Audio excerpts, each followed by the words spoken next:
Welcome to the session on different types of qualitative research.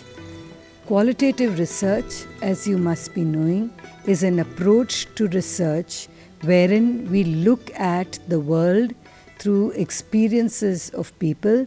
We are not seeking to deduce or come up with generalizations, but an attempt that we are making in order to understand perceptions and experiences from the perspective of the participants.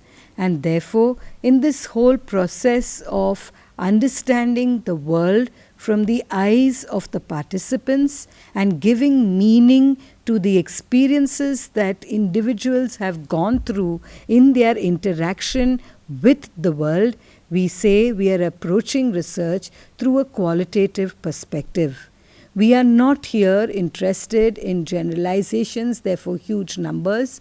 We are not even interested in making sure that what we have evolved through the research is applicable to new situations and generalizable. And therefore, samples are small, in-depth conversations, interviews, interactions with people concerned is what hallmarks the research, which we can term as qualitative. Now, there are different types of qualitative research, and putting it into one particular classification, that qualitative research designs can be classified broadly. There are different people who have designed them differently or classified them differently. We say that the different designs are narrative research, phenomenological research, grounded theory research, case study, and ethnography is what we are looking into today. And therefore, I have put only these researches under qualitative research designs. Now, when do we term a research as narrative? A research is said to be narrative when we are exploring individual stories to describe the lives of people. That means when we are describing people's lives through stories and narratives, we are saying that we are using narrative research. In the same way, when we are exploring individual experiences or ideas to describe an essence of a phenomena, we say we are using phenomenological research. When we explore common individuals' experiences by developing theories, we say it's a grounded theory research. And when we explore a system of individuals to describe a case, that means our research is concerned with understanding a particular case in depth in relation to multiple other variables that are operating at any given point of time. We say that it is case study research, and we call the next type of research ethnography research, when we explore the shared culture of people or within a group or a group of people. We say we are studying ethnographic. Now, I want you to take note of the common word that is used right throughout. That is exploring. Exploring what? Exploring individual experiences. Exploring experiences of individuals. Exploring a system of individuals or an individual, and exploring a shared culture of individuals. So, right through, we see that these terms qualify these designs to be termed as qualitative research design. To begin with, we look at the first kind of qualitative research design for today's class. So, therefore, I am calling it as first type. It is phenomenological research. Now, what then is phenomenological research? Phenomenological research has its own theory of knowledge. What is this theory of knowledge? It believes in objectivism of knowledge. It believes in subjectivism of knowledge and constructivism, that is, wherein we construct experiences to make up knowledge, or knowledge is being built by various kinds of experiences that individuals have gone through. What then is phenomenology? Phenomenology is derived from the Greek word that is phenesthe, which means to flare up or to show itself. So phenomena in its simplest term can be considered to be anything that is present or appears to be present to someone, or something that becomes visible in itself. Okay, so it is phenomena at its simplest can be considered as anything that is appearing, appears to be appearing, or present in someone or something which is visible.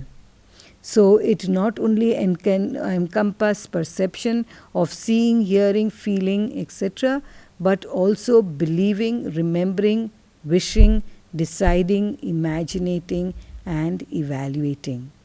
So what in a phenomenology are we studying? We are studying people's perception of the world. We are studying people's perceptions based on multiple ways of interpreting the same phenomena. So, a phenomena that we are studying, how do different individuals give meaning to that phenomena, is called as phenomenology. And the key to the success of phenomenology is how do we gain the subjective experience of the subject. So how do we really access, how do we gain entry into the subjective experience of the person who has gone through a phenomena. And what do we come up with? We come up with a new meaning, a fuller meaning, and a renewed meaning of a particular phenomena. So the focus of phenomenological research is people's experience with regard to a phenomena and how do we interpret. So people's experience and interpretation. We find this out by using internal logic. And now beliefs of what do we believe in phenomenology? Knowledge is texts. Okay? So whatever knowledge knowledge is nothing but information and meaning given to information, individual meaning and perception given to information is knowledge, and that knowledge is text. Knowledge is understanding. Knowledge is as being. Okay? And basically we use the post-positivist paradigm versus the phenomenological paradigm. Another sentence or a phrase that is often used in order to understand phenomenology is perception does not mirror reality. So, therefore, the need to understand the experience of people or a person in order to construct reality. So, as the cartoon shows you, that the second one would more appropriately deal with or reflect the idea of phenomenology. We then come to the next one. What then is truth? Truth in phenomenology is an interpretation of some phenomena. The more shared that interpretation is, the more factual it seems to be, yet it remains temporal and cultural. So what is truth? The more shared the interpretation is, the more factual it will be, and therefore, and yet at the same time, being or believing in the qualitative research stance, we say it is temporal and cultural. Another example to reflect is how the different blind men perceived the elephant. So what then phenomenological research looks into? It is based on experiences experiences occurring in everyday life of persons from all walks of life. It seeks opinions, subjective accounts, and interpretations of the participants. And the key characteristics of phenomenological research is the same as more or less the similar to the characteristics of qualitative research, that is natural setting. It studies behavior as it occurs, and it occurs naturally, and its setting influence the way humans behave. Okay, we are understanding the settings influence on the way human beings behave. And there is direct data collection, wherein the researcher directly collects data from the source within the context. Participants who have lived through experiences being investigated, who are willing to share their experiences and their thoughts, they can articulate their experiences and thoughts, or their conscious experiences will determine the success of the data gathering method. So lived experiences should be there, and secondly, willing to share their experiences should be also there. And of course, an ability to articulate the conscious experiences. So what is the outcome? We come up with rich, thick descriptions, that is narratives that provide in-depth understanding into the context and behaviors. We also have process orientation, where we focus on why and how the behavior has occurred. Remember, we are studying individual behavior within the context, and therefore we study why and how the behavior has occurred. We also have inductive data analysis. Inductive data analysis, where from particulars we move to general, and yet generalizations induced from synthesizing gathered information has been done. An example of logic, of inductive logic that we use, is every raven in a random sample of 3,200 ravens is black. This strongly supports the assertion or the hypothesis that all ravens are black. So we gather extensive data, we close reading of notes are conducted, we code and verify, we create categories, we eliminate redundancy and synthesize into conclusions or models of framework. We describe the researcher's experience in the phenomena.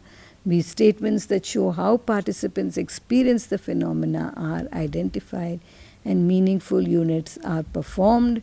We then describe descriptions from what is experienced is separated from how is it experienced, and the researcher may reflect on their own experiences, and overall descriptions of the meaning of experiences is conducted. Now, this giving a broad idea of what then is narrative research, we quickly move to understand what then is a case study research. A case study research, in order to understand what is a case study research, we need to understand what is a case. An attempt is made from these various pictures that you see in order to define what is a case. So, a case is, we can say, is any person, any site, any organization, any artifact, okay, which is technology or product, also can be an artifact. It could be even a decision or a program, will form a case. So, unlike phenomenological research, in case study research, I am concerned with a detailed understanding and exploration of a person, a site or an organization, an artifact, which could mean technology, a product, a decision, or a program. And the unit of analysis that I use in order to understand the case is events, people, and activities. So here it's the in-depth study of a particular person, site, artifact, using events, activities, and people is a case study research. So a case could be a child in a classroom of children, it could be a group of professionals, it could be a child may be the case, a teacher may be the case, but teachers' teaching alone lacks the specificity of boundedness, and therefore Stake says that for anything to be called a case, we should have boundedness as a condition. Now, any innovative program may be a case. All schools in Mumbai can be a case, but a relationship among schools and the reason for innovative teaching or policies, etc., are not considered as a case. So, these are therefore a case has boundedness. It has specificity. A case is complex, it is specific, and it is functioning. Okay, so Lewis Smith, one of the first educational ethnographers, helped to define the case as a bounded system, drawing the attention to the object of matter rather than the process. So we are not concerned so much with what all goes in, but we are talking to define a case. We are saying we are concerned with the boundedness of the case. Of course, what interactions and processes help to explain and understand, but they do not help to define a case. Case study is an empirical inquiry that investigates a contemporary phenomena within its real life context, especially when boundaries between phenomena and context are clearly not evident.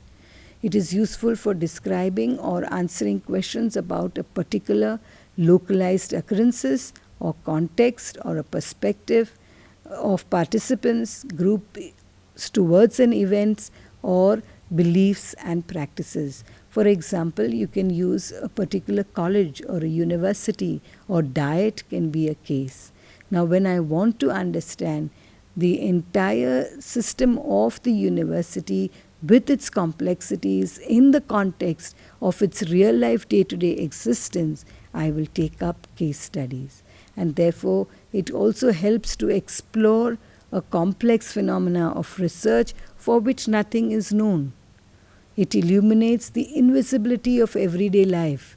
Now, institutions exist, they go on to exist, but we really do not know what happens in their day-to-day life is invisible. And then when we attempt to understand these invisibilities, we say it is case study. It examines the characteristics of a particular entity, phenomena, or a person. And therefore, what characterizes a case study is in-depth study. It is usually questions that are answering how and why, or research questions.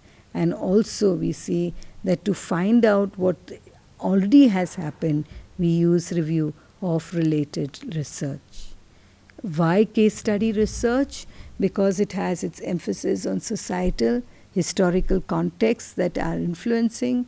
We are trying to reach a full explanation of the phenomena, and we are trying to, even problem solving can be one of the objectives, or that is closest to the heart of practitioners, where we look at problem solving as through case studies, how best we can understand problems.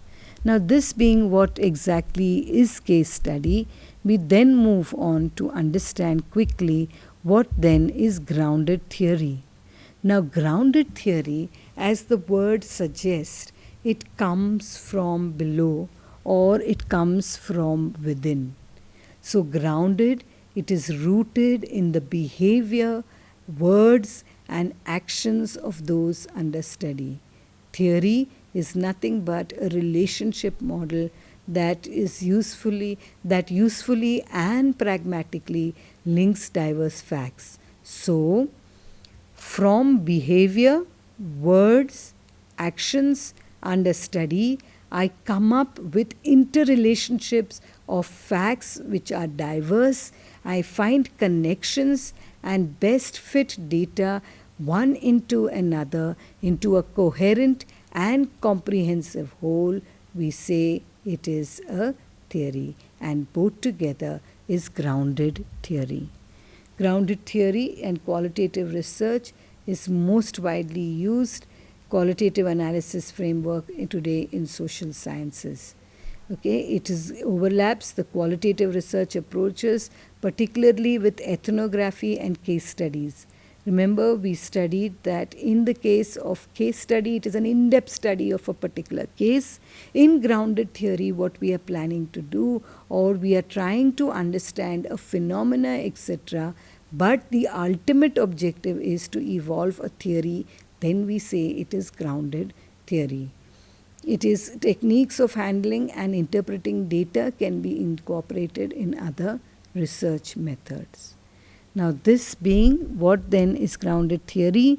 So, therefore, in any grounded theory, the key concepts are knowledge discovery, knowledge evolution, and emergent relationship. Therefore, in the example of a research that followed grounded theory is pre-service teaching. How do pre-service teachers evolve in their understandings of reflective thinking?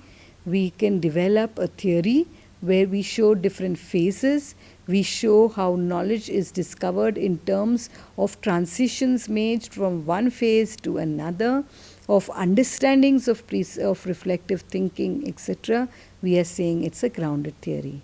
And likewise, when we talk of ethnographic research, we are talking of a research in social science where the main focus of the research is in order to understand or to be able to study the culture of individuals. So, when individuals within their cultural context are existing as a group of individuals, we say that, and we want to study their cultural practices, we call it as an ethnographic research. So it describes an understanding another way of life from the native perspective, not from the researcher perspective.